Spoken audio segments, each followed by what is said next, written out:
Hello friends, स्वागत है आपका अडानी एजुकेशन एकेडमी के इस यूट्यूब चैनल पर।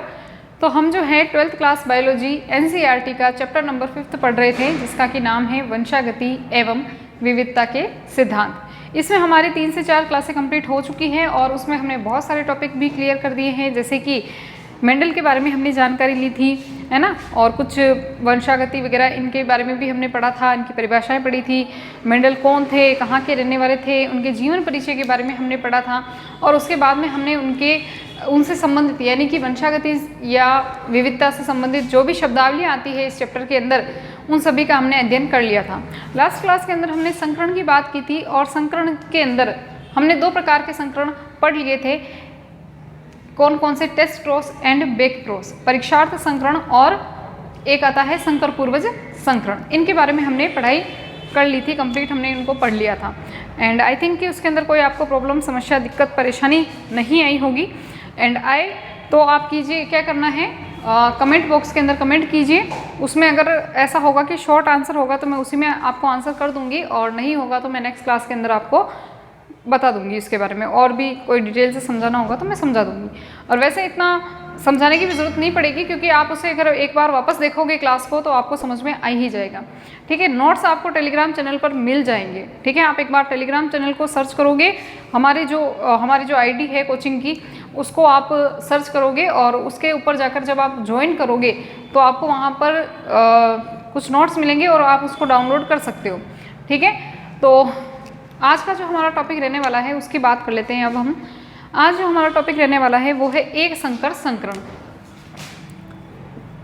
एक संकर संकरण, या इसी को हम क्या कहते हैं? Monohybrid cross.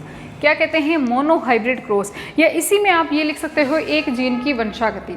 ठीक है, क्वेश्चन किसी भी प्रकार से आपका आ सकता है बोर्ड एग्जाम में, और इम्पोर्टेंट है। इसी के आधार पर हमें आगे 2 नियम भी पढ़ने हैं जो कि मेंडल ने दिए थे, और ये प्रयोग किसने किया था? मेंडल ने ही किया था। ठीक है, ये तो सभी को पता होगा। एक संकर संकरण और द्विसंकर संकरण के बीच में अंतर हमने लास्ट क्लास के अंदर पढ़ लिए थे। ठीक है, अब हमें इनको डिटेल में पढ़ना है, तो अंतर भी अपने आप समझ में आ जाएंगे जब आप ये चीज़ें जो यहाँ पर मैं आपको समझाने वाली हूँ, आज हम इसको विस्तृत रूप से पढ़ने वाले हैं। अगर आप उनको समझ लोगे तो अंतर अपने आप समझ में आ जाएंगे। ठीक है, अंतर के अंदर भी मैंने उनकी बहुत सारी डेफिनेशन, 2 प्रकार की डेफिनेशन भी लिखवाई थी, 2 प्रकार के इसके लक्षण भी लिखवाए थे। तो एक संकर संकरण हम किसे कहते हैं, पहले वो बात कर लेते हैं। एक संकर संकरण का मतलब क्या होता है कि जब केवल एक ही लक्षण की वंशागति का अध्ययन किया जाता है, या यूँ कह सकते हैं कि एक ही प्रकार के युग्म विकल्पियों के मध्य संकरण करवाया जाता है, उसे हम कहते हैं एक संकर संकरण। यानी लक्षण आपको केवल एक ही प्रकार का लेना है। एक ही प्रकार का लक्षण लेते हुए अगर 2 पादपों के बीच में आप संकरण करवा रहे हो तो उसे हम क्या कहेंगे? एक संकर संकरण। तो इसकी परिभाषा हम कुछ इस प्रकार से लिखेंगे कि ऐसा संकरण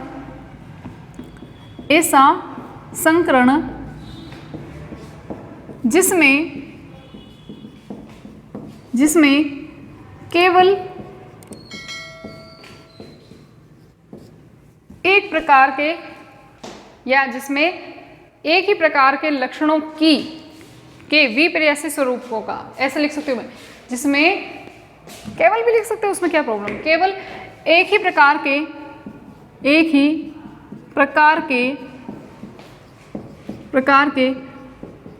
लक्षणों के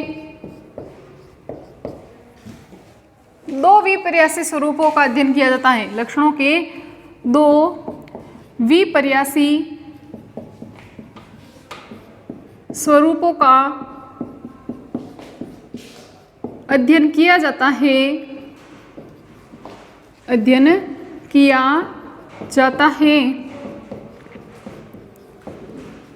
उसे एक संकर संकरण कहते हैं।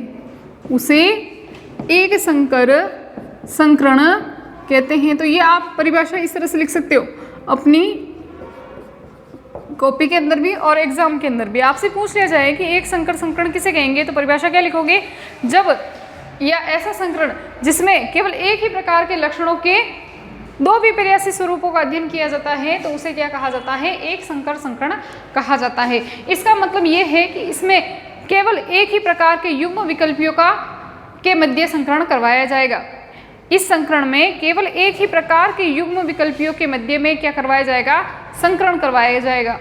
और दूसरी चीज ये कि इसमें केवल एक ही लक्षण की वंशागति का अध्ययन किया जाता है। इस संकरण में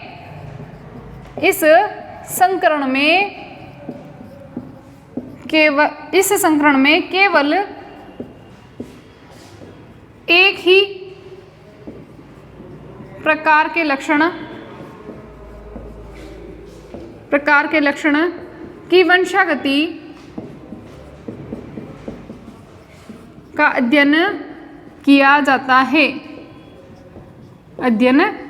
जाता है। एक ही प्रकार के लक्षणों की वंशागति का जब अध्ययन किया जाता है तो उसे एक संकर संकरण कहते हैं। या आप यूं भी कह सकते हो, जब एक ही प्रकार के युग्म विकल्पियों के मध्य में संकरण करवाया जाता है तो उसे एक संकर संकरण कहते हैं। हालांकि मैं आपको इसके जीनोटाइप एंड फिनोटाइप पहले ही बता चुकी हूं। इसका जो चलिए खैर, हम जीनोटाइप एंड फिनोटाइप अभी हम क्यों उतारे, क्योंकि हम तो इसको वैसे भी हम समझने वाले हैं, इसको पेनेट बोर्ड बनाकर समझने वाले हैं, तो उसी में मैं आपको समझाऊंगी कि जीनोटाइप एंड फिनोटाइप कैसे निकाला जाता है। तो आपको अभी बस परिभाषा का ध्यान रखना है कि ऐसा संकरण जिसमें केवल एक ही प्रकार के लक्षणों के दो विपर्यासी स्वरूपों का अध्ययन किया जाता है उसे एक संकर संकरण कहते हैं। और इसके अंदर केवल और केवल एक ही लक्षण की वंशागति का अध्ययन किया जाएगा तो उसे भी हम क्या कहेंगे, एक संकर संकरण कहेंगे। अब देखिए, इसमें एक ही प्रकार के लक्षण की वंशागति कैसे की जाती है भैया, या एक ही प्रकार के लक्षण कैसे लिए जाते हैं। तो मेंडल ने जब ये एक संकर संकरण प्रयोग किया था तो उन्होंने क्या किया था, मटर के दो पादप लिए थे। एक पादप तो लिया था लंबा, जिसका आकार क्या था, लंबा था, यानी कि जो कैसा था, लंबाई में था, लंबा था पादप। और दूसरा जो पौधा लिया था उन्होंने, वो कैसा लिया था, बोना लिया था। दूसरा पादप क्या लिया था, बोना लिया था। अब लंबे पादप के युग्म विकल्पी को हम कैसे शो कर सकते हैं, कैपिटल टी से, और बोने पादप के युग्म विकल्पियों को हम कैसे शो करते हैं, स्मॉल टी से। ठीक है, और आपको पता है कि लंबाई का ये वाला जो युग्म विकल्पी है वो कैसा होता है, प्रभावी प्रकार का होता है या प्रभावी होता है। और बोनेपन के जो ये युग्म विकल्पी हैं ये कैसे होते हैं, अप्रभावी होते हैं। तो एक तो प्रभावी एलील से, ठीक है, और दूसरे अप्रभावी एलील से। अगर ये साथ में आ जाए तो, अगर ये दोनों ही साथ में आ जाए तो इन दोनों के बीच में क्या करवाया मेंडल ने, संकरण करवाया। क्या करवाया, संकरण करवाया। कैसे करवाया वो हम अभी पढ़ते हैं। इसके ऊपर चार्ट बनाकर आप एक बार इसका स्क्रीनशॉट ले लीजिए ताकि आप इसकी जो परिभाषाएं हैं वो लिख सको।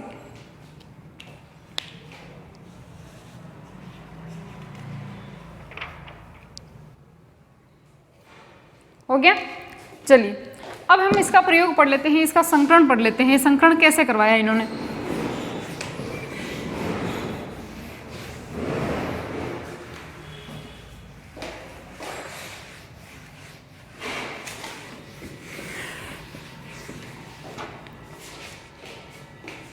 देखो इन्होंने किस प्रकार से संकरण करवाया।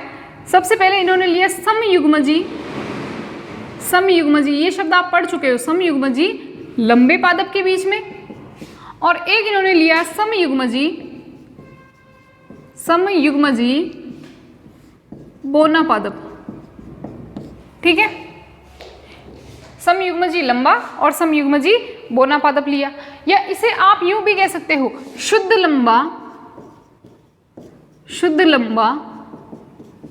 और इसे आप यूं कह सकते हो शुद्ध बोना। शुद्ध लंबा पादप लिया और शुद्ध बोना पादप लिया। तो शुद्ध लंबे के जो युग्म विकल्पी है वो हम कैसे लिखेंगे, कैपिटल टी। एंड समयुग्मजी जो बोना या शुद्ध बोना जो है इसको हम कैसे लिखेंगे, स्मॉल टी।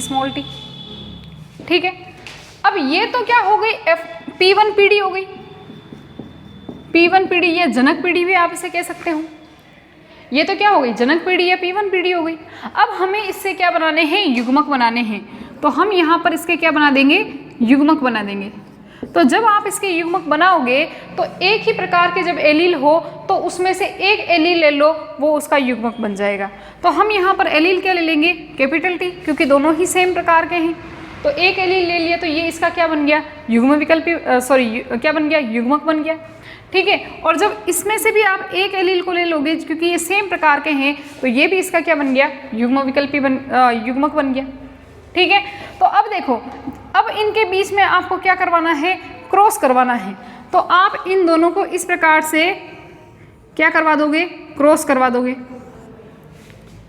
जब आप इन दोनों के मध्य में संकरण करवाओगे तो हमें जो F1 पीढ़ी में जो संतति प्राप्त होगी वो कैसी प्राप्त होगी, कैपिटल T स्मॉल t वाली, कैपिटल T स्मॉल t। एक कैपिटल T इधर से आया, स्मॉल t इधर से आया, दोनों बन गए। अब यहाँ पर देखोगे कि ये जो पीढ़ी है, अब इस पीढ़ी को हम क्या कहेंगे, F1 पीढ़ी। क्या कहेंगे, F1 पीढ़ी। और F1 पीढ़ी के अंदर जो आपको पादप मिलेंगे वो कैसे होंगे, ये विषम युग्मजी लंबे होंगे, या इसको आप संकर लंबा भी कह सकते हो, या अशुद्ध लंबा भी आप कह सकते हो। ठीक है, संकर लंबा कह दो, या अशुद्ध लंबा कह दो, या विषम युग्मजी लंबा कह दो। ये लो, विषम युग्मजी लंबा,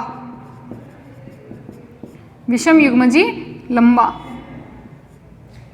ठीक है, या संकर लंबा भी हो सकता है, कुछ भी आप नाम दे सकते हो।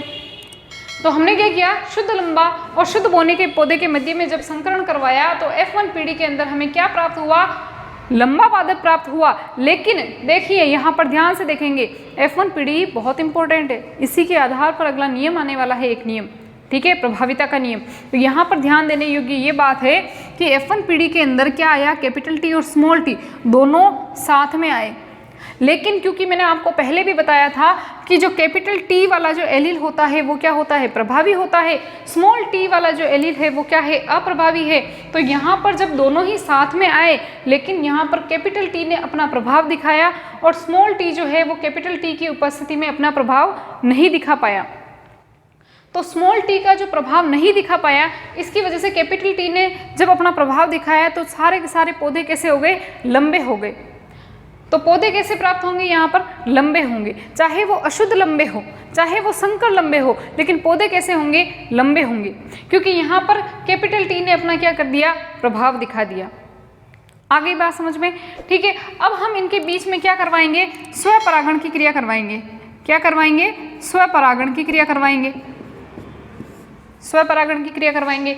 तो स्वपरागण की जब आप इसमें क्रिया करवाते हैं तो मुझे यहाँ पर जगह चाहिए, तो मैं यहाँ पर एक बोर्ड बनाना चाहती हूँ, पेनेट बोर्ड बनाना चाहती हूँ। तो आप एक काम कीजिए, इसको चलो ठीक है मैं ही कर देती हूँ, F1 पीढ़ी, थोड़ा शॉर्टकट लिख लेती हूँ, F1 पीढ़ी।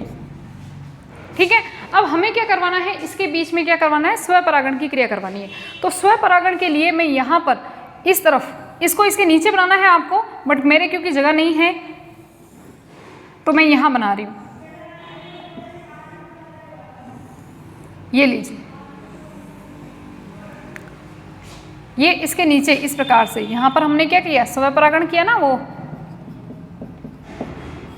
इस प्रकार से। तो अब हमें यहाँ पर युग्मकों को लिखना है। तो हम एक तरफ तो क्या लिखेंगे, यहाँ पर इन्हीं युग्मकों के बीच में स्वपरागण की क्रिया करवानी है, तो एक तरफ तो हम क्या लिखेंगे, कैपिटल T, और एक तरफ स्मॉल t। फिर से यही युग्मक यहाँ पर भी दर्शाने अपने को, तो यहाँ पर भी ये लिख लो, कैपिटल T स्मॉल t। अब आपको आता ही होगा शायद संकरण करवाना, ये और ये कैपिटल T और कैपिटल T, इसके नीचे जो डब्बा आ रहा है उसमें वो लिख दो, कैपिटल T कैपिटल T। ठीक है, अब देखो कैपिटल T इसकी लाइन में ये है और इसकी लाइन में नीचे जस्ट ये है डब्बा, तो इसमें क्या लिखेंगे, कैपिटल T और स्मॉल t। तो प्रभावी जो होता है उसको पहले लिख दिया करें, प्रभावी जो है उसको पहले लिखना है, अप्रभावी को बाद में लिख लेंगे। ठीक है, अब वापस क्या आएगा, कैपिटल T स्मॉल t, और अब क्या आएगा, स्मॉल t स्मॉल t। आ गई बात समझ में। तो इस प्रकार से एक ये क्या बन गया, इसका पेनेट बोर्ड बन गया। अब अगर आप यहाँ पर देखो ध्यान से, तो हमें कितनी संततियाँ प्राप्त हुई है, 4 प्रकार की संततियाँ प्राप्त हुई है। ये इसकी एक तरह से जनक पीढ़ी हो गई इन संततियों की, इनके बीच में स्वपरागण करवाया, जो पौधे मिले थे हमें उनके बीच में हमने स्वपरागण करवाया, तो अब हमें 4 प्रकार के पौधे प्राप्त हुए, 4 प्रकार की संततियाँ प्राप्त हुई। लेकिन चारों में से जो पौधे हैं उनका आकार क्या है, अलग अलग है। कैसे आकार अलग अलग है, देखो इस पादप को देखो, अगर आप तो इसमें दोनों प्रकार के युग्म विकल्पी है, 2 युग्म विकल्पी है, लेकिन दोनों ही युग्म विकल्पी कैसे हैं? प्रभावी है। कैपिटल टी है, दोनों ही युग्म विकल्पी कैसे हैं? प्रभावी है। ठीक है, तो ये जो पादप होगा वो कैसा होगा? शुद्ध लंबा होगा। ये पादप कैसा होगा? शुद्ध लंबा होगा। ठीक है, मैं यहाँ पर लिख रही हूँ कैसा पादप है ये? शुद्ध लंबा पादप है। ठीक है, इस पादप को अगर आप देखो, ये जो 2 पादप है 1 और 2, तो ये दोनों ही पादप कैसे हैं? लंबे तो हैं, लेकिन ये कैसे लंबे हैं? संकर लंबे हैं। क्यों संकर लंबे हैं? क्योंकि इनके अंदर स्मॉल टी भी उपस्थित है। भले ही वो अपना प्रभाव नहीं दिखा पाया, लेकिन उपस्थित तो है। तो ये दोनों कैसे हो गए? संकर लंबे होंगे। कैसे हो गए? संकर लंबे। ठीक है, और ये जो पादप हैं, देखो इसके अंदर दोनों एलील कौन से प्रकार के हैं? बोने प्रकार के हैं, या यूं कह सकते हैं अप्रभावी प्रकार के हैं। तो यहाँ पर लंबाई का प्रभाव प्रकट ही नहीं होगा, तो पौधे कैसे हो जाएंगे? शुद्ध बोने। कैसे हो जाएंगे? शुद्ध बोने। तो हमने यहाँ पर 4 प्रकार के, या यूं कह सकते हैं 3 प्रकार के पादप प्राप्त कर लिए हैं। एक तो शुद्ध लंबा, 2 संकर लंबे, और तीसरा शुद्ध बोना। और पादप कितने हैं? 4। अब आपको यहाँ पर इनके जीनोटाइप एंड फिनोटाइप निकालने हैं। तो मुझे बताइए इनके जीनोटाइप और फिनोटाइप क्या होंगे?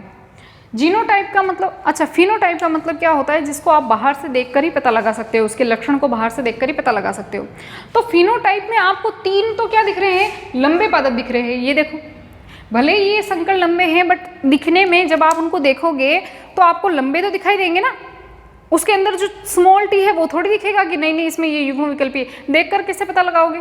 नहीं लगा सकते। तो देखकर जो पता लगाया जा सकता है वह लक्षण क्या कहलाते हैं? लक्षण प्रारूप कहलाते हैं। लास्ट क्लास में हम पढ़ चुके हैं। तो 3 पादप तो आपको कैसे दिख रहे हैं? संकर लंबे, या संकर लंबे नहीं, लंबे दिखाई दे रहे हैं। और एक पादप कैसा दिखाई दे रहा है? शुद्ध बोना, या यूं कह सकते हैं बोना पादप दिखाई दे रहा है। तो मैं आपको यहाँ पर इधर लिख रही हूँ मैं। तो अगर हम इसकी बात करें फिनोटाइप की, तो फिनोटाइप के अंदर हम देखते हैं कि इसका अनुपात क्या होगा? 3 लंबे 1 बोना। 3 लंबे 1 बोना। तो हम यूं कह सकते हैं लंबे अनुपात बोना। तो कितना हो गया? 3:1। 3:1, 3 लंबे 1 बोना। ये तो हो गया फिनोटाइप। अब हम इसकी बात करें जीनोटाइप की, तो जीनोटाइप में आंतरिक गुणों को भी देखा जाता है। अंदर कौन से जीन उपस्थित है वो भी देखा जाता है, सिर्फ बाह्य लक्षण नहीं चाहिए। तो अब आपको पता है एक तो शुद्ध लंबा है, एक शुद्ध बोना है, लेकिन 2 कैसे हैं? संकर लंबे हैं। तो अब यहाँ पर इनका अनुपात जो है वो क्या हो जाएगा? चेंज हो जाएगा। ठीक है, चेंज कैसे होगा? एक तो शुद्ध लंबा, 2 संकर लंबे और 1 शुद्ध बोना। अगर हम इसको 3 भागों में बांटे तो ठीक है। तो हम यहाँ पर जीनोटाइप में क्या लिखेंगे? लंबा अनुपात संकर लंबा अनुपात बोना। तो लंबा कितना है? लंबे पादप कितने हैं? केवल 1 है, तो 1 अनुपात लिख लो 1। संकर लंबे कितने हैं? यहाँ पर 2 है। कैपिटल टी, ये देखो capital T small T, capital T small T. संकर लंबे कितने हैं? 2 है, 2 अनुपात लिख लो। और बोना पादप कितना है? केवल 1 है, तो यहाँ पर 1 अनुपात लिख लो। ठीक है, ये हो गए इसके फिनोटाइप एंड जीनोटाइप। तो एक संकर संकरण कंप्लीट। एक संकर संकरण में अब वापस सुनेंगे, मैंने आपको परिभाषा लिखवाई थी कि जब केवल एक ही लक्षण की वंशागति का अध्ययन किया जाता है, या केवल एक ही लक्षण के 2 विपर्यासी स्वरूपों के मध्य संकरण करवाया जाता है, या एक ही लक्षण के 2 युग्म विकल्पियों के मध्य संकरण करवाया जाता है, तो उसे अपन क्या कहते हैं? संकरण। अब यहाँ पर आप ध्यान दोगे तो लक्षण एक ही था, लंबाई का ही लक्षण था, लंबाई का ही लक्षण था इसके अंदर। ठीक है, लक्षण क्या था? केवल लंबेपन का था। यहाँ पर कोई और हमने लक्षण लिया ही नहीं, जैसे कि हमने फूल का रंग नहीं लिया, या कोई और आकार आकृति हमने कोई रंग नहीं लिया, या कोई आकार आकृति नहीं ली, कोई लक्षण नहीं लिया। यहाँ पर तो केवल एक ही लक्षण था, और वो लक्षण क्या था? लंबाई का लक्षण था। हमने एक तो पौधा लिया शुद्ध लंबा, एक हमने पौधा लिया शुद्ध बोना, दोनों के बीच में संकरण करवाया। यानी कि हमने जो नई पीढ़ी प्राप्त की उसमें हमने लंबाई के लक्षण को देखा, किसी और लक्षण का अध्ययन हमने नहीं किया। इसी को हम क्या कहते हैं? एक संकर संकरण। तो आपसे यहाँ पर डायरेक्ट जीनोटाइप एंड फिनोटाइप भी पूछे जा सकते हैं, और आपसे इनकी परिभाषाएं भी पूछी जा सकती है। तो परिभाषा भी ध्यान रखना है, इस प्रकार से आपको ये चार्ट बनाना है वो भी ध्यान रखना है, और जीनोटाइप एंड फिनोटाइप किस प्रकार से लिखे जाते हैं ये भी आपको ध्यान रखना है। एक बार इसका स्क्रीनशॉट ले लो फटाफट से और कॉपी में इसी तरह से उतारोगे आप।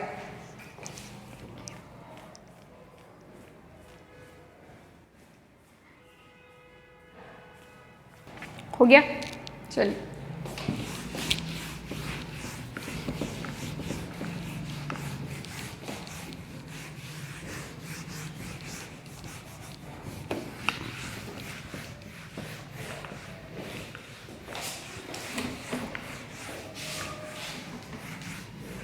मार्कर थोड़ा गाढ़ा होने की वजह से मिटाने में थोड़ी प्रॉब्लम आती है इस पे।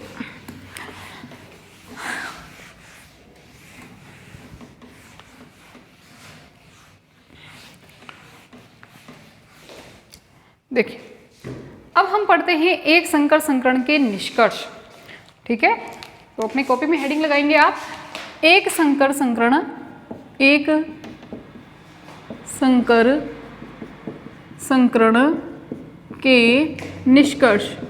इन्होंने जो ये प्रयोग किया था मेंडल ने जब एक संकर संकरण करवाया पादपों के मध्य में, तो इसे रिजल्ट क्या मिला, इसे क्या रिजल्ट मिला, क्या निष्कर्ष मिला।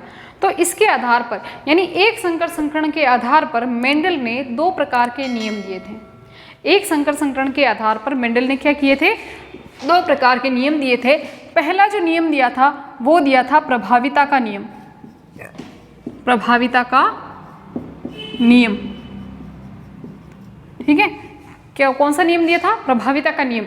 और दूसरा जो उन्होंने नियम दिया था वो दिया था पृथक्करण का नियम, पृथक्करण का नियम। इसके और भी नाम हैं जो हम आगे लिखेंगे, अभी मैं सिर्फ बताना चाह रही हूँ। ठीक है, जब हम इसको पढ़ेंगे तब लिखूंगी मैं इसके नाम। बट एक संकर संकरण के निष्कर्ष अगर आपसे पूछ लिए जाए तो इसके आधार पर, एक संकर संकरण के आधार पर मेंडल ने दो प्रकार के नियम दिए थे। पहला था प्रभाविता का नियम, दूसरा था पृथक्करण का नियम। प्रभाविता का नियम और पृथक्करण का नियम। आपसे क्वेश्चन में ये भी पूछा जा सकता है कि बताइए एक संकर संकरण के आधार पर मेंडल ने कितने नियम दिए थे, दो नियम दिए थे। कौन कौन से नियम थे, प्रभाविता और पृथक्करण का नियम। या आपसे डायरेक्ट क्वेश्चन ये भी पूछा जा सकता है, पहले इस तरह से क्वेश्चन आते थे कि मेंडल के नियमों की व्याख्या कीजिए, या मेंडल ने कितने प्रकार के नियम दिए थे। तो डायरेक्ट बच्चे लिखते थे कि भाई 3 प्रकार के नियम है। ठीक है, एक और नियम आगे आएगा बट वो द्विसंकर संकरण पर आधारित है, वो हम आगे पढ़ेंगे। लेकिन यहाँ पर पहले जो क्वेश्चन आते थे वो डायरेक्ट पूछे जाते थे कि बताइए मेंडल के नियम कौन कौन से थे, उनकी व्याख्या कीजिए। तो बच्चे डायरेक्ट उतार देते थे। आजकल क्वेश्चन जो है वो थोड़े घुमा फिरा कर आने लग गए। पूछ देते हैं कि बताइए मेंडल ने जो अपना प्रयोग किया था एक संकर संकरण, उसके आधार पर कितने नियम दिए थे, या द्विसंकर संकरण के आधार पर कितने नियम दिए थे, उनकी व्याख्या कीजिए। तो आपको बस यहाँ पर एक ध्यान रखना है कि एक संकर संकरण के आधार पर 2 नियम और द्विसंकर संकरण के आधार पर 1 नियम, 1 का 2, 2 का 1। ठीक है, अब सबसे पहले हम बात करते हैं प्रभाविता के नियम की। तो प्रभाविता का नियम क्या है, नाम से ही बहुत कुछ पता चल जाएगा आपको प्रभाविता के नियम के बारे में। तो देखो, पहला हम पढ़ते हैं प्रभाविता का नियम। प्रभाविता का नियम, पहली चीज तो आपको ये ध्यान रखना है कि ये एक संकर संकरण की, ये जो है देखो ये तो पता ही है कि भाई एक संकर संकरण पर आधारित है, ये तो आपको पता ही है। ठीक है, लेकिन एक संकर संकरण में भी हमने 2 पीढ़ियां पढ़ी थी। ये तो टोटल तो 3 पीढ़ियां थी, लेकिन F पीढ़ी जो है उसकी 2 पीढ़ी आती है, एक तो F1 पीढ़ी और दूसरा आता है F2 पीढ़ी। तो ये किस पर आधारित है, तो ये जो नियम है वो एक संकर संकरण के F1 पीढ़ी पर आधारित है, F1 पीढ़ी पर आधारित है। एक संकर संकरण के F1 पीढ़ी पर आधारित है। अब ये नियम कहता क्या है, बहुत ही इजी सा नियम है, बहुत सिंपल सा नियम है। नाम से पता चल रहा है जैसा कि प्रभाविता का नियम। पहले तो हमें F1 पीढ़ी बनानी है। F1 पीढ़ी में हमने लिया क्या था, एक तो हमने शुद्ध लंबे पौधे लिए थे और एक हमने शुद्ध बौने पौधे लिए थे। ठीक है, तो ये दोनों तो क्या हो गए, जनक पीढ़ी, P पीढ़ी हो गए। ठीक है, शुद्ध लंबा का हमने युग्म विकल्पी कैपिटल T और शुद्ध बौने का हमने जो युग्म विकल्पी लिखा था वो स्मॉल t। जब हमने इसके युग्मक बनाए थे तो हमारे पास युग्मक 2 प्रकार के बने थे, एक तो कैपिटल T, एक स्मॉल t। और जब हमने इन दोनों युग्मकों के बीच में क्या करवाया था, क्रॉस करवाया था या संकरण करवाया था, जो हमें पीढ़ी प्राप्त हुई थी, उसे हमने कहा था F1 पीढ़ी। और F1 पीढ़ी के अंदर हमें सारे पौधे जो थे वो लंबे प्राप्त हुए थे, या यूँ कह सकते हैं संकर लंबे या विषम युग्मजी लंबे या अशुद्ध लंबे। तो पौधे तो हमें कौन से मिले थे? लंबे प्राप्त हुए थे, भले ही वो अशुद्ध हो चाहे कैसे भी हो, बट पौधे हमें क्या प्राप्त हुए थे? लंबे हुए थे। ये आप सभी को पता है। अब यहाँ पर देखने वाली बात ये है कि दोनों प्रकार के युग्म विकल्पी या दोनों प्रकार के कारक उपस्थित हैं। F1 पीढ़ी में एक ही सदस्य के अंदर, यानी जो एक पौधा है उस सदस्य के अंदर दोनों प्रकार के युग्म विकल्पी है, कैपिटल T भी है और स्मॉल t भी है। कैपिटल T तो लंबाई को प्रदर्शित करता है, स्मॉल t बोनेपन को प्रदर्शित करता है। लेकिन फिर भी जो पौधे प्राप्त हुए थे वो सारे लंबे क्यों हुए? सारे के सारे लंबे ही क्यों हुए? वो बोने क्यों नहीं हुए? क्यों नहीं हुए? क्योंकि यहाँ पर कैपिटल T जो है वो हम जानते हैं, कैपिटल T हमेशा कैसा होता है? प्रभावी लक्षणों वाला होता है, ये अपना प्रभाव प्रकट करता है। जबकि स्मॉल t वाला जो एलील होता है वो कैसा होता है? अप्रभावी लक्षणों वाला होता है या अप्रभावी प्रकार का होता है। तो जब एक ही प्रकार के सदस्य में दोनों प्रकार के युग्म विकल्पी उपस्थित हो तथा वह युग्म विकल्पी जो अपना प्रभाव प्रकट कर दे उसे तो हम क्या कहते हैं? प्रभावी कहते हैं। और ऐसा युग्म विकल्पी जो अपना प्रभाव प्रकट नहीं कर पाए उसे हम क्या कहते हैं? अप्रभावी युग्म विकल्पी या कारक कहते हैं। तो यहाँ पर हुआ क्या कि विषम युग्मजीय अवस्था के अंदर जो प्रभावी प्रकार का जो एलील था उसने अपना प्रभाव प्रकट कर दिया। इस वजह से सारे पौधे कैसे हो गए? लंबे हो गए। जबकि जो स्मॉल t वाला जो प्रकार का एलील था उसने प्रभावी एलील की उपस्थिति में वह अपना प्रभाव प्रकट नहीं कर पाया, इसीलिए इसको क्या कहा जाता है? अप्रभावी एलील कहा जाता है। और इसी नियम को हम क्या कहते हैं? प्रभाविता का नियम कहते हैं, या इसे हम क्या कहते हैं? प्रभाविता का नियम कहते हैं। जब विषम युग्मजीय अवस्था में वह एलील वह एलील जो अपना लक्षण क्या करे? प्रकट कर दे या अपना प्रभाव प्रकट कर दे, उसे तो हम प्रभावी एलील कहते हैं। और इस प्रकार से इस नियम को या इसका जो नाम दिया गया उसे क्या कहा जाता है? प्रभाविता का नियम कहा जाता है। और वह एलील जो प्रभावी एलील की उपस्थिति में अपना प्रभाव प्रकट नहीं कर पाए उसे हम क्या कहते हैं? अप्रभावी एलील कहते हैं। ठीक है। और इसी नियम को क्या कहा गया? प्रभाविता। इसी नियम को क्या कहा गया? प्रभाविता कहा गया। ठीक है। तो मेंडल ने क्या किया? शुद्ध लंबे और शुद्ध बोने पौधे के बीच में संकरण करवाया। F1 जब पीढ़ी प्राप्त हुई तो F1 पीढ़ी के अंदर दोनों प्रकार के युग्म विकल्पी। अच्छा एक चीज़ सुन लो, मैं आप लोग सोच रहे होंगे कि मैडम थ्योरी तो लिखवाओ इसकी। भैया थ्योरी आप अपने हिसाब से इसको बना सकते हो। मैं थ्योरी कितना लिखवाऊंगी? पहली चीज़ तो लिखवाऊंगी, बोर्ड भरूंगी। मैं जो बोल रही हूँ वही चीज़ आपको अपनी कॉपी में उतारनी है, या नोट्स में से आप उतार सकते हो। जो मैं बोल रही हूँ अगर मैं उसको लिखूंगी तो आप सोचिए क्लास कितनी ज़्यादा लंबी हो जाएगी। ठीक है, लिखने में बहुत ज़्यादा टाइम लगता है। तो हमें इसमें लिखना क्या है? पहला पॉइंट तो आपको यही लिखना है, सुन लो ध्यान से। पहला पॉइंट तो आपको यही लिखना है कि ये जो संकरण है, या यूँ कह सकते हैं कि जो प्रभाविता का नियम है, प्रभाविता के नियम किस आधार पर दिया था? एक संकर संकरण के आधार पर दिया था। और एक संकर संकरण में ये जो संकरण ने, आप एक काम करो, यह नियम लिखो यहाँ पर। अच्छा हाँ, हमने ये डायरेक्ट मैंने लिखा है, ये नियम एक संकर संकरण पर, एक संकर संकरण के F1 पीढ़ी पर आधारित है। ठीक है, यह नियम एक संकर संकरण के F1 पीढ़ी पर आधारित है। पहला पॉइंट तो आपको ये लिखना है। दूसरा पॉइंट आपको क्या लिखना है कि जब F1 पीढ़ी, या यूं कह सकते हैं कि जब मेंडल ने दो लक्षणों के एक लक्षण की वंशागति का अध्ययन करवाया या एक संकर संकरण करवाया, तो जब F1 पीढ़ी प्राप्त हुई तो F1 पीढ़ी में एक सदस्य में दोनों कारक उपस्थित थे। दोनों कौन से? एक तो लंबाई वाला कारक भी उपस्थित था, एक बोने प्रकार का कारक भी उपस्थित था। लेकिन दोनों में से केवल एक ही प्रकार के कारक ने अपना क्या दिखाया? प्रभाव दिखाया। और प्रभाव दिखाने की वजह से सारे पौधे जो थे वो कैसे हो गए? लंबे हो गए। ठीक है, जबकि प्रभावी कारक की उपस्थिति में अप्रभावी कारक अपना प्रभाव नहीं प्रकट कर पाया। अप्रभावी कारक अपना प्रभाव जो है वो प्रकट नहीं कर पाया। ठीक है, इसी नियम को हम क्या कहते हैं? प्रभाविता का नियम कहते हैं। क्या कहते हैं? प्रभाविता का नियम कहते हैं। समझना ज़्यादा जरूरी है, आप इसको समझकर भी अपने हिसाब से आप लिख सकते हो। ठीक है, मैं लिखूंगी बहुत ज़्यादा टाइम लग जाएगा। या तो ऐसा हो सकता है कि मैं पहले से ही लिख दूँ और डायरेक्ट आपको थ्योरी दे दूँ कि भाई ये देखो ये समझा दूँ, है ना, बट ऐसा पॉसिबल नहीं है। और मैं यहाँ पर लिखूंगी तब तक भी बहुत ज़्यादा टाइम वेस्ट हो जाएगा। ठीक है, तो हमें समझना जरूरी है कि प्रभाविता का नियम होता क्या है। जो प्रभाव प्रकट कर दे एलील वो प्रभावी एलील, जो अपना प्रभाव प्रकट नहीं कर पाए वो अप्रभावी एलील। लेकिन स्थिति कब होनी चाहिए? विषम युग्मजीय अवस्था में, क्योंकि समयुग्मजीय में आप कैसे प्रभावी अप्रभावी करोगे, दोनों ही प्रभावी है। समयुग्मजीय का मतलब सेम होता है तो पॉसिबल ही नहीं है। इसमें भी देखो समयुग्मजीय में सेम है तो ये तो अपना प्रभाव वैसे ही प्रकट नहीं करेगा। विषम युग्मजीय अवस्था के अंदर की बात कर रहे हैं हम लोग यहाँ पे। इसे हम क्या कहते हैं? प्रभाविता का नियम कहते हैं। जो एलील अपना प्रभाव प्रकट करेगा वो प्रभावी एलील, जो अपना प्रभाव प्रकट नहीं करेगा वो अप्रभावी एलील। ठीक है, और इसी को हम क्या कहते हैं? प्रभाविता का नियम कहते हैं। ठीक है, अब देखो इसके दो अपवाद आते हैं भैया, ये भी ध्यान रखना है। प्रभाविता के नियम के दो अपवाद आते हैं, दो अपवाद आते हैं। पहला अपवाद का नाम है अपूर्ण प्रभाविता। क्या नाम है? अपूर्ण प्रभाविता।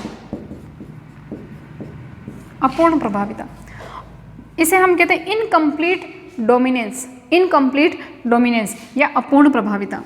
दूसरा जो इसका अपवाद आता है वो है सह प्रभाविता। सह प्रभाविता,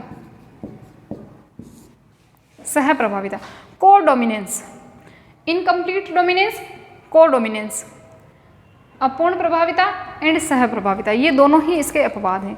तो क्वेश्चन आपसे किस प्रकार से पूछा जा सकता है कि बताइए प्रभाविता के नियम के अपवाद कौन कौन से हैं, या प्रभाविता के नियम के अपवाद बताइए, या अपूर्ण प्रभाविता किसका अपवाद है, सह प्रभाविता किसके अपवाद हैं। तो इसके दो अपवाद हैं, ये ध्यान रखना है और इसके बारे में हमें पढ़ना है।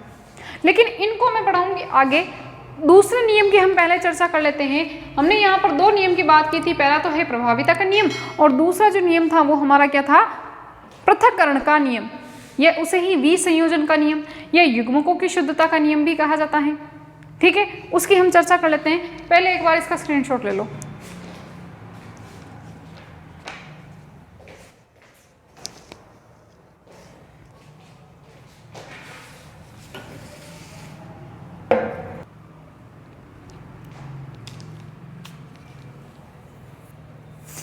हो गया?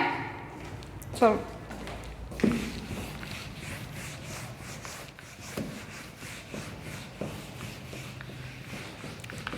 सर्दी का ध्यान रखें सभी बच्चे, ठंड बढ़ रही है और ने पहनने का ध्यान रखें।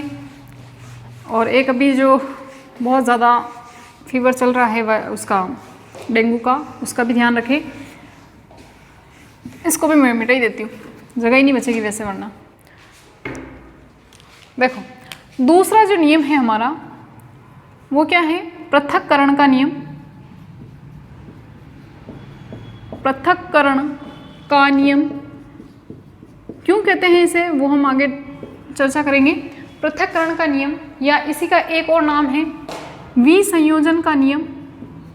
विसंयोजन, सभी का मतलब मैं समझाऊंगी कि ऐसे नाम क्यों दिए गए हैं। विसंयोजन का नियम, या इसी को हम एक और नाम देते हैं युग्मकों की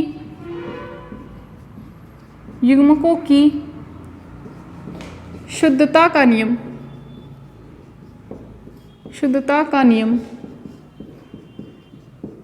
लॉ ऑफ सेग्रीगेशन। ठीक है, इंग्लिश में कहेंगे लॉ ऑफ सेग्रीगेशन। तीन नाम है।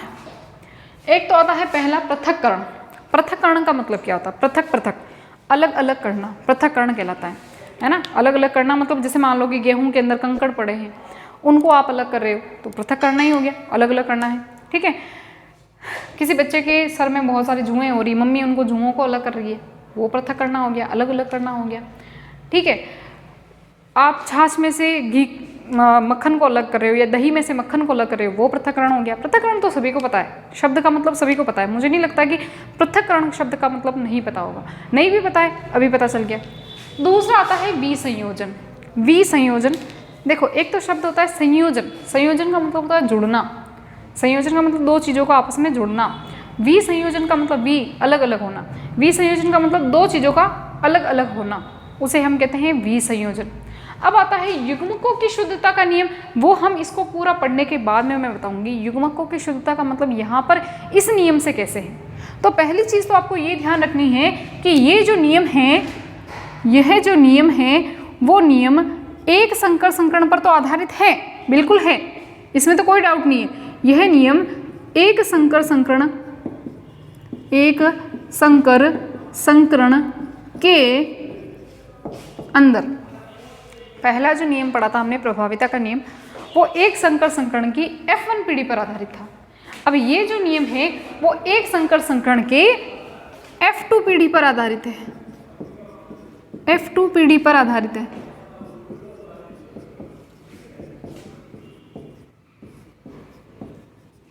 F2 पीढ़ी पर आधारित है।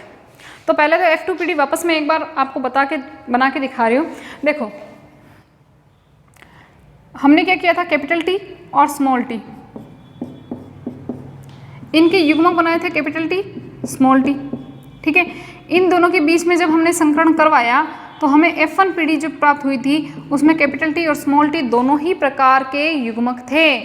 F1 पीढ़ी के अंदर दोनों ही प्रकार के युग्मक थे, कैपिटल T भी था और स्मॉल t भी था। लेकिन जब हमने इसके अंदर क्या करवाया, स्वपरागण करवाया, तो स्वपरागण से जो हमें नई पीढ़ी जो प्राप्त हुई थी, कौन सी पीढ़ी प्राप्त हुई थी, F2 पीढ़ी। एक सेकेंड, मेरे यहाँ पे ब्लैक लग गया इसको मैं एक बार साफ कर लेती हूँ। मार्कर मैं अपने चेहरे पे लगाने लग गई हूँ आजकल, है ना चलो अब हम देखते हैं कि देखो F1 पीढ़ी जो है, F1 पीढ़ी के अंदर जब हमने स्वपरागण की क्रिया करवाई तो स्वपरागण से जो हमें नई पीढ़ी प्राप्त हुई उसे हमने क्या कहा, F2 पीढ़ी। यहाँ पे लिख लूँ, चलेगा क्या, एक बार चेक करने दो मुझे, हाँ आ जाएगा। तो यहाँ पर मैं एक F2 पीढ़ी बना रही हूँ। F2 पीढ़ी के अंदर यहाँ पर ध्यान से देखेंगे, जब हमने इसमें स्वपरागण की क्रिया करवाई तो हमें जब F2 पीढ़ी प्राप्त हुई तो F2 पीढ़ी के अंदर हमें क्या क्या देखना है, कुछ नहीं देखना है, पहले जो किया वही देखना है। तो यहाँ पर हम युग्मक ले लेते हैं, capital T small t, capital T small t, दोनों को मिलाया capital T capital T capital T small t capital T small t small t small t, ये तो फटाफट से आ जाना चाहिए। तो ये हमारी हो गई F2 पीढ़ी, F2 पीढ़ी क्या हो गई, F2 पीढ़ी, ठीक है। अब देखो यहाँ पर ध्यान देने योग्य बात क्या है, हम पढ़ रहे हैं पृथक्करण का नियम या विसंयोजन का नियम या युग्मकों की शुद्धता का नियम। ये नियम कहता क्या है, क्या कहता है, चिल्ला के ये बोल रहा है कि जब आपने F1 पीढ़ी के मध्य में स्वपरागण की क्रिया करवाई तो F1 पीढ़ी के अंदर तो दोनों प्रकार के युग्मक थे, दोनों ही साथ साथ थे, और इसी की वजह से तो यहाँ पर लंबे पौधे प्राप्त हुए थे आपको। यहाँ पर कौन से प्राप्त हुए थे, लंबे पौधे प्राप्त हुए थे। लेकिन जब आपने उसी के अंदर स्वपरागण की क्रिया करवाई तो जो F2 पीढ़ी आपको प्राप्त हुई उसके अंदर कुछ तो लंबे थे और कुछ जो है वापस क्या आ गए, शुद्ध बोने आ गए या बोने प्रकार के पादप आ गए, ठीक है। इसके अंदर 3 तो कैसे थे, लंबे पादप थे, लेकिन जो चौथा जो पादप था वो किस प्रकार का था, शुद्ध बोना प्रकार का था। कैसा था, शुद्ध बोने प्रकार का पादप था। क्या ये शुद्ध बोना पादप F1 पीढ़ी में कहीं पे भी नजर आया क्या आपको, कहीं पे भी आपको नजर आया क्या, नहीं, बिल्कुल नहीं। हमें तो F1 पीढ़ी में कौन से प्राप्त हुए थे, लंबे पादप प्राप्त हुए थे, लेकिन F2 पीढ़ी में तो चमत्कार हो गया, वापस कौन सा पादप आ गया, शुद्ध बोने प्रकार का पादप आ गया। शुद्ध बोने का नाम तो कहीं था ही नहीं F1 पीढ़ी में, वहां पे तो सारे के सारे पौधे कैसे थे, लंबे थे। अब ये कैसे हुआ, ये कैसे हुआ, ये ऐसे हुआ कि जब आपने F1 पीढ़ी के अंदर, F1 पीढ़ी में जब आपने स्वपरागण की क्रिया करवाई तो देखो F1 पीढ़ी के अंदर जब आपने स्वपरागण की क्रिया करवाई तो इसमें जब आपने युग्मक बनाए, युग्मक बनाना तो आपको आता ही होगा, मैंने आपको बताया था जब समयुग्मजीय अवस्था हो तो उसमें से एक एलील को ले लो वो युग्मक बन जाएगा, लेकिन जब विषम युग्मजीय अवस्था हो तो दोनों प्रकार के एलील को ले लो वो उसके युग्मक बनेंगे। तो यहाँ पर कौन सी अवस्था है, विषम युग्मजीय अवस्था है। तो जब आप इसके युग्मक बनाओगे तो आपको युग्मक 2 प्रकार के मिलेंगे, एक तो कैपिटल T वाला युग्मक और एक आपको क्या मिलेगा, स्मॉल t वाला युग्मक। एक तो कैपिटल टी वाला युग्मक और दूसरा आपको स्मॉल टी युग्मक वाला युग्मक मिलेगा। और जब इनमें ही आप वापस क्या करवाओगे, यहाँ पर देखो आपने इसी के साथ में इसको स्वपरागण की क्रिया करवाई तो आपको शुद्ध बोना प्राप्त हुआ, पादप। अब पहला नाम देखो, पृथक्करण का नियम। पृथक्करण का नियम क्या कहता है कि जब आपने विषम युग्मजीय अवस्था को लिया और विषम युग्मजीय अवस्था से जब आपने क्या करवाए, युग्मक बनवाए, तो युग्मक जो है वो कैसे हो गए, देखो दोनों एलील क्या हो गए, दोनों एलील, ये भी एलील था, ये भी एलील था, दोनों एलील एक दूसरे से क्या हो गए, पृथक पृथक हो गए। और पृथक पृथक होकर दो अलग अलग प्रकार के इन्होंने क्या बना दिए, पादप बना दिए। ठीक है, दो अलग अलग प्रकार के स्वरूप बना दिए इन्होंने। तो दोनों ही एलील वापस एक दूसरे से क्या हो गए, पृथक पृथक हो गए, अलग अलग हो गए। युग्मक बनते समय दोनों ही एलील क्या हो गए, अलग अलग हो गए, पृथक पृथक हो गए। इसीलिए इसको क्या कहा जाता है, पृथक्करण का नियम कहा जाता है। दोनों प्रकार के एलील क्या हो गए, अलग अलग हो गए, इसीलिए इसको पृथक्करण का नियम कहा जाता है। और विसंयोजन का भी मैंने बताया था, विसंयोजन का मतलब अलग अलग होना। तो यहाँ पर ये क्या हो रहे हैं, एलील अलग अलग हो रहे हैं। ठीक है, अब हम बात करते हैं युग्मकों की शुद्धता का नियम। अब इसे युग्मकों की शुद्धता का नियम क्यों कहा जाता है भैया, क्योंकि यहाँ पर आप जब देखोगे कि F1 पीढ़ी के अंदर दोनों साथ थे, लेकिन साथ साथ रहते हुए भी ये एक दूसरे में मिश्रित नहीं हुए थे। दोनों साथ थे लेकिन एक दूसरे में मिश्रित नहीं हुए थे। और जब इनका F2 पीढ़ी के अंदर इनको वापस अपना स्वरूप दिखाना पड़ा या इनको अंदर वापस इनका क्या करवाना पड़ा, स्वपरागण कराना पड़ा, तो ये मिश्रित ना होते हुए दोनों ही एक दूसरे से क्या हो गए, अलग अलग हो गए। अगर मिश्रित हो जाते, दोनों एक मिल जाते, तब तो ये अलग होते ही कैसे, अलग अलग पड़े थे। इसका मतलब क्या है, ये F1 पीढ़ी में भी एक दूसरे से अलग अलग पड़े थे, एक साथ नहीं थे। एक साथ का मतलब साथ में तो थे लेकिन एक दूसरे में क्या नहीं हुए थे, मिश्रित नहीं हुए थे। इसी वजह से इस नियम को क्या कहा जाता है, युग्मकों की शुद्धता का नियम। यानी युग्मक जो है वो क्या बने रहते हैं, शुद्ध बने रहते हैं। युग्मक अपनी शुद्धता को लिए रहते हैं, ऐसा नहीं कि दोनों एक दूसरे में मिश्रित हो गए। तो युग्मक शुद्ध बने रहते हैं और शुद्ध बनते हुए ही वह F2 पीढ़ी में फिर से अलग अलग होकर अपना प्रभाव प्रकट कर देते हैं। और इसी की वजह से तो यहाँ पर कौन सा पौधा प्राप्त हुआ था, शुद्ध पौधा प्राप्त हुआ था। ठीक है, क्यों हुआ था, क्योंकि फिर से अलग अलग होकर इसने क्या किया, अपना प्रभाव प्रकट कर दिया। प्रभाव कौन सा, ये क्या स्मॉल टी है, इसने भी अपना प्रभाव प्रकट कर दिया वापस। इसने कहा कि ठीक है, F1 पीढ़ी में तूने अपना जो भी पौधा था, जो भी कैपिटल टी जो था, उसको बोल दिया कि ठीक है अभी तो अपना प्रभाव दिखा दे। F2 पीढ़ी में मैं अपना प्रभाव दिखाऊंगा और मैं पौधे को बिल्कुल बोना ही रखूंगा। 4 पादप बनेंगे, उसमें से एक मेरा होगा। मैं जो प्रकट करूंगा अपना लक्षण, वो बोने प्रकार का लक्षण प्रकट करूंगा और पौधा कैसा होगा, बोने प्रकार का होगा। ठीक है, तो यहाँ पर ध्यान देने योग्य क्या बात है कि ये जो संकरण है वो F2 पीढ़ी पर आधारित है। और F2 पीढ़ी पर आधारित किस प्रकार से है कि इसने जब F1 पीढ़ी के अंदर देखो, F1 पीढ़ी में तो सारे के सारे पौधे लंबे थे और विषम युग्मजीय अवस्था में थे। ठीक है, लेकिन जब उनका स्वपरागण करवाया तो दोनों ही एलील जो है युग्मक बनते समय अलग अलग युग्मकों में चले जाते हैं। और जब इनका स्वपरागण करवाया जाता है और F2 पीढ़ी प्राप्त की जाती है, तो F2 पीढ़ी के अंदर जो पौधे होते हैं वो लंबे भी होते हैं और बोने भी होते हैं। यानी बोनेपन ने फिर से अलग, बोनेपन का जो एलील था वो फिर से अलग होकर अपना प्रभाव प्रकट कर देता है। इसी को हम क्या कहते हैं, पृथक्करण का नियम या विसंयोजन का नियम या युग्मकों की शुद्धता का नियम। इससे क्या क्या चीज़ें प्राप्त हुई हमें, इससे एक तो ये चीज़ देखने को मिली कि भाई के जीन जो है, जीन की शुद्धता या युग्मकों की शुद्धता या यूँ कह सकते हैं एलील की शुद्धता हमेशा बनी रहती है। तो जीन की संकल्पना की पुष्टि हो गई। भाई जीन ही वो कारक है या जीन ही वो कह सकते हैं, जीन ही कारक ही है एक तरह का, कि वो जीन ही वो कारक है जो एक लक्षण को दूसरी पीढ़ी में ले जाने का काम करता है। यहाँ पर ये बोनेपन का जीन भले ही उसने पहली पीढ़ी में अपना लक्षण प्रकट नहीं किया, लेकिन दूसरी पीढ़ी में अपना लक्षण प्रकट कर दिया अलग अलग होकर यहाँ पर। ठीक है, तो जीन संकल्पना की पुष्टि हो गई यहाँ पर। ठीक है, एक बार आप इसका स्क्रीनशॉट लीजिए। ये आपका कंप्लीट हो गया युग्मकों की शुद्धता का नियम या विसंयोजन का नियम या पृथक्करण का नियम। तो नियम हमने 2 प्रकार के पढ़ लिए हैं और ठीक है, 2 प्रकार के नियम हो गए हमारे। इसमें और तो कोई चीज़ बाकी नहीं रही है। जो शब्द मैंने बोले हैं वो आप अपनी कॉपी में अपने हिसाब से उतार सकते हो, और नहीं भी उतारोगे तो टेलीग्राम के ऊपर आपको इसके नोट्स अवेलेबल हो जाएंगे, नोट्स मिल जाएंगे आपको। ठीक है, इसमें वैसे उतारने स्क्रीनशॉट लेने जैसा तो कुछ है नहीं, बट फिर भी उतार ले लो आप।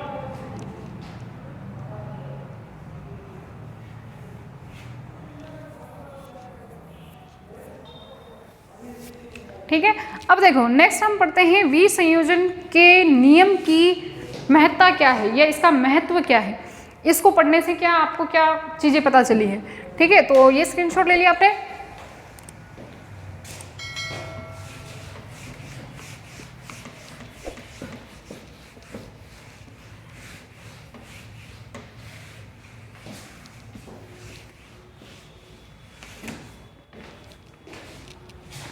पहला, अच्छा, युग्मकों की शुद्धता के नियम का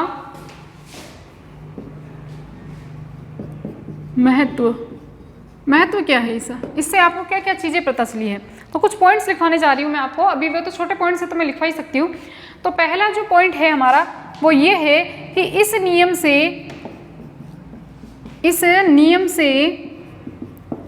जीन संकल्पना की पुष्टि होती है। किसकी? जीन संकल्पना की पुष्टि होती है, यानी कि जीन के बारे में पता चला है। जीन के बारे में आपको क्या पता चला है कि जीन ही वो संरचना है जो एक लक्षण को एक पीढ़ी से दूसरी पीढ़ी में ले जाने का काम करती है। ठीक है, और लक्षणों को प्रकट करने का काम भी कौन करती है? जीन करती है। तो इस नियम से हमें क्या पता चला? जीन संकल्पना की पुष्टि का पता चला या जीन संकल्पना का पता चला। ठीक है, दूसरा क्या है कि इस नियम से ये पता चला कि जीन ही लक्षणों को नियंत्रित करती है। क्या करती है? जीन ही प्रत्येक जीव में लक्षणों को नियंत्रित करती है। तो प्रत्येक जीव में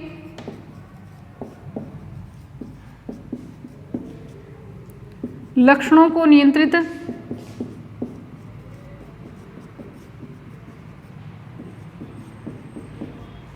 जीन करती है।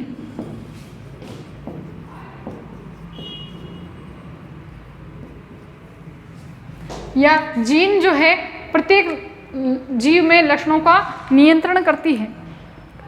ठीक है, तो जीन ही प्रत्येक जीव में लक्षणों का नियंत्रित करती है, ये भी इसी नियम के आधार पर हमें पता चला है। नेक्स्ट पॉइंट है कि जीन के युग्म विकल्पी, देखो अभी हमने क्या पढ़ा कि युग्म विकल्पी जो थे वो F1 पीढ़ी में साथ साथ थे, लेकिन फिर भी वो एक दूसरे में क्या नहीं होते हैं? मिश्रित नहीं होते हैं और अगली पीढ़ी में जाकर पुनः अपना प्रभाव प्रकट कर देते हैं। तो हम यहाँ पर क्या लिख सकते हैं? हम यहाँ पर ये लिख सकते हैं कि दो प्रकार के युग्म विकल्पी या जीन के युग्म विकल्पी, ऐसे लिख लेते हैं। जीन के युग्म विकल्पी एक साथ रहते हुए भी, एक साथ कब थे वो? F1 पीढ़ी में। एक साथ रहते हुए भी एक दूसरे में मिश्रित नहीं होते हैं। एक दूसरे में मिश्रित नहीं होते हैं। एक दूसरे में मिश्रित नहीं होते हैं। एक दूसरे में मिश्रित नहीं होते हैं। और चौथा पॉइंट हम क्या लिख सकते हैं कि युग्मक निर्माण के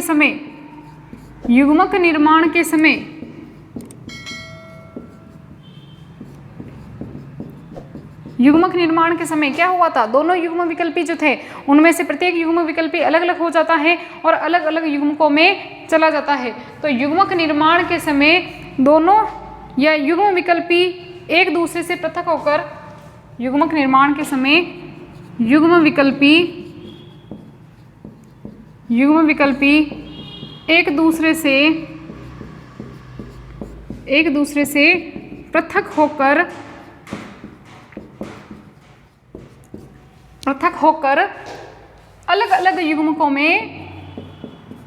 अलग अलग युग्मकों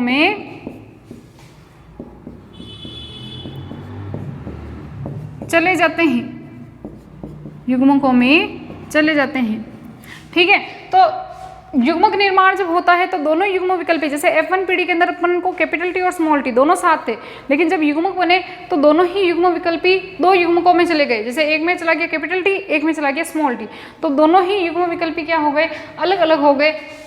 इसीलिए ये लिखा है कि युग्मक निर्माण के समय युग्म विकल्पी एक दूसरे से पृथक होकर अलग अलग युग्मकों में चले जाते हैं। ठीक है। अब नेक्स्ट अपन ये देख सकते हैं कि प्रत्येक जीन के 2 युग्म विकल्पी होते हैं, ये भी हमें पता है। प्रत्येक जीन के 2 युग्म विकल्पी होते हैं, 2 युग्म विकल्पी होते हैं जो अलग अलग लक्षणों का नियंत्रण करते हैं या अलग अलग लक्षणों को निर्धारित करते हैं या नियंत्रित करते हैं।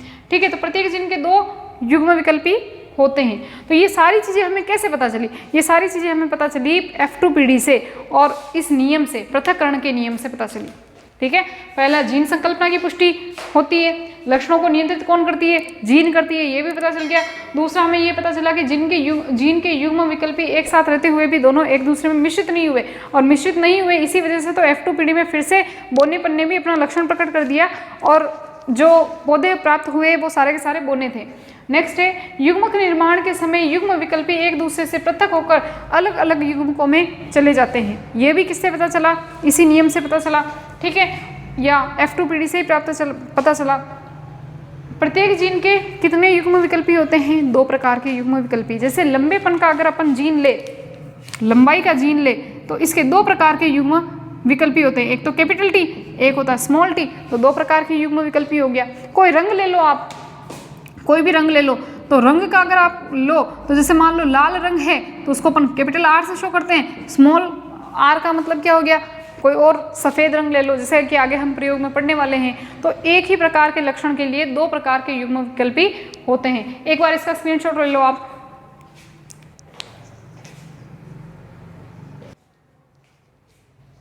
ले लिया? चलिए, अब इसके हमने आज क्या क्या चीज़ें हमने पढ़ी है। हमने केवल एक संकर संकरण पढ़ा है। एक संकर संकरण के आधार पर हमने 2 प्रकार के नियम पढ़े हैं। पहला प्रभाविता का नियम, दूसरा पृथक्करण का नियम। प्रभाविता के नियम में मैंने आपको बताया कि इसके 2 अपवाद हैं, अपूर्ण प्रभाविता और एक होती है सह प्रभाविता। तो अपूर्ण प्रभाविता और सह प्रभाविता जो है थोड़े से बड़े टॉपिक हैं, तो मुझे नहीं लगता कि इस क्लास में हो पाएगा। क्लास का टाइम लगभग हो गया है अपना, तो ज़्यादा लंबी क्लास भी बच्चों की सेहत के लिए अच्छी नहीं है, क्योंकि बच्चे बोर हो जाएंगे फिर। तो आज जो भी हमने पढ़ा है और इस नियम के महत्व को भी हमने देख लिया है, तो आज जो भी हमने पढ़ा है वैसे तो मैंने बहुत डिटेल में बहुत अच्छी तरीके से समझा दिया है।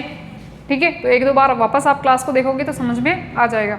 फिर भी कोई परेशानी है तो बता रही हूँ मैं, जैसे कि कमेंट बॉक्स में आप कमेंट कर सकते हो, या फिर जो नंबर आपको स्क्रीन पर दिखाई दे रहे हैं उसके ऊपर आप मैसेज डाल सकते हो। ठीक है, जो टॉपिक पढ़ाया है उन टॉपिक को अपनी कॉपी के अंदर साथ के साथ उतारते जाइए, वरना आप सिर्फ क्लासें देखोगे और लिखोगे कुछ भी नहीं, कॉपी में नोट्स नहीं बनाओगे, तो फिर आप सारी की सारी चीज़ें भूल जाओगे। सिर्फ देखने से थोड़ी याद होगा, वापस उसको रिवाइज भी तो करना पड़ेगा। और रिवाइज कैसे करोगे? जब आप अपनी कॉपी के अंदर कुछ लिखोगे तभी तो लिखा हुआ वापस रिवाइज करोगे, वरना क्लासों को कितनी बार देखोगे आप। ठीक है, हाँ, ऐसा हो सकता है कि ये क्लासें जो है वो यूट्यूब पे हमेशा के लिए पड़ी रहेगी, तो जब भी आपको समस्या आए कि वापस वो टॉपिक पढ़ना है तो वापस आप इस क्लास को प्ले लिस्ट में जाकर आप देख सकते हैं। ठीक है, दूसरी चीज़ ये कि बच्चे बहुत ज़्यादा बातें करने लग गए हैं आजकल। पढ़ाई कम करते हैं, बातें बहुत ज़्यादा करते हैं, तो बातें नहीं करनी है बिल्कुल भी। ठीक है, बातें ना करो।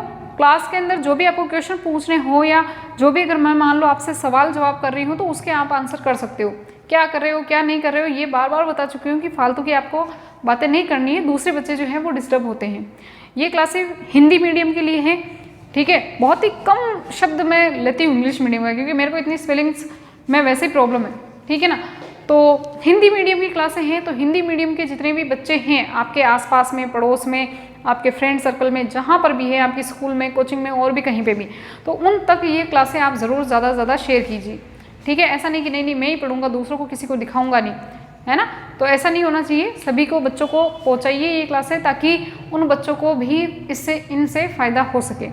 ठीक है, लाइक करें, सब्सक्राइब ज़रूर कर लें, क्योंकि जब तक आप सब्सक्राइब नहीं करोगे तो इसका नोटिफिकेशन नहीं आएगा और तब तक आप पूछते रहोगे कि क्लास कब आ रही है, क्लास कब आ रही है। ठीक है, बाई चांस वैसे तो कभी टाइम चेंज अपना होता नहीं है, 6:30 बजे अपनी बायोलॉजी की क्लास आती है, 8 बजे जो है केमिस्ट्री की क्लास आती है। लेकिन फिर भी अगर मान लीजिए कभी ऐसा हुआ कि टाइम चेंज हो गया, तो फिर आपको क्लास देखने में प्रॉब्लम ना हो, इसके लिए आप सब्सक्राइब कर लो, ताकि कभी भी अगर आप नेट ऑन करोगे तो आपको उसका नोटिफिकेशन मिल जाएगा कि भाई इतनी बजे ये क्लास आने वाली है या आ गई है। ठीक है, और आप उस क्लास को देखकर अपनी पढ़ाई को कंटिन्यू कर सकते हो। ठंड बढ़ती जा रही है तो थोड़ा ठंड का भी ध्यान रखें, ऐसा नहीं हो कि बीमार हो जाएं और हमारी पढ़ाई जो है वो बीच में ही डिस्टर्ब हो जाए। एग्ज़ाम्स पास में आ रहे हैं आपके और हम भी पीछे नहीं है, ऐसा नहीं है कि मतलब कि हम बहुत पीछे हैं। 5 लेसन चल रहा है BIA, है ना। तो आप ये तो सोचिए कि जितने आपने लेसन पढ़ लिए हैं उनमें से आप कितने नंबर ला सकते हो। आपने जो भी लेसन पढ़ लिए, पहला, दूसरा, तीसरा, चौथा कंप्लीट है हमारा, क्या उनमें से आपको कोई प्रॉब्लम है क्या? नहीं है तो फिर उनमें से आपके पूरे में से पूरे नंबर आने चाहिए। मन में विश्वास रखो कि मेरे उसमें से पूरे नंबर आएंगे। आगे के आप क्यों सोच रहे हो कि आगे लेसन होंगे कि नहीं होंगे? जो आपको जो लेसन पढ़ा दिए हैं क्या वो आपके कंप्लीट है क्या? अगर वो कंप्लीट है तो फिर आगे की सोचो आप, वरना आगे इतना मत बढ़ो कि मैडम 6ठा लेसन का पढ़ाओगे, 7वां का पढ़ाओगे, कोर्स कब होगा? कोर्स हो जाएगा, जैसे जैसे टाइम मिलता है हम लोग क्लास ले लेते हैं, ठीक है। मैं आपके बारे में बहुत ज़्यादा सोचती हूँ कि नहीं, कि ऐसा नहीं हो कि वो बच्चे कहीं पीछे रह जाएं, ऑफलाइन से कहीं बच्चे पीछे रह जाएं। तो आप टेंशन मत लीजिए, क्लासें कंटिन्यू आ रही है, पर आप भी तो कंटिन्यू बने रहिए। जितने बच्चे हैं जुड़े हुए अपने कोचिंग क्लासेस से या इस जो भी यूट्यूब चैनल से, क्या सारे के सारे बच्चे कंटिन्यू बने हैं क्या? बहुत ही कम बच्चे हैं जो अभी तक कंटिन्यू बने रह रहे हैं क्लासों के साथ में। तो आप अपनी पढ़ाई को कंटिन्यू रखिए। जब भी क्लास आ जाए, क्लास के अंदर ज़्यादा से ज़्यादा मैटर वैसे ही मिल जाता है। 1-1.5 घंटे की क्लास होती है, उसमें खूब सारा पढ़ा दिया जाता है। मैंने पहले भी बताया था आपको कि जैसा मैं 2-3 दिन में जब जो क्लास वहाँ पे ऑफलाइन में लेती हूँ उसका मैटर मैं आपको 1 घंटे में ही दे देती हूँ, क्योंकि यहाँ पर नोट्स लिखवाए नहीं जाते हैं, वहाँ पर तो नोट्स साथ के साथ लिखवाने पड़ते हैं। तो आप टेंशन मत लीजिए, कोर्स अपना बिल्कुल सही तरीके से ही चल रहा है, ठीक है। पर आप अपनी पढ़ाई पे फोकस कीजिए और बच्चों को ज़्यादा से ज़्यादा शेयर कीजिए, लाइक करें, सब्सक्राइब करें और अच्छे कमेंट तो बिल्कुल करने हैं, ठीक है। एनर्जी मिलती है अच्छे कमेंट से, ठीक है। तो आज क्लास हमारी यहीं तक, थैंक यू सो मच। और नेक्स्ट क्लास के अंदर हम इसके आगे कंटिन्यू करेंगे, क्या? प्रभाविता के नियम के अपवाद, और फिर हम पढ़ेंगे द्विसंकर संकरण के बारे में, ठीक है। Thank you.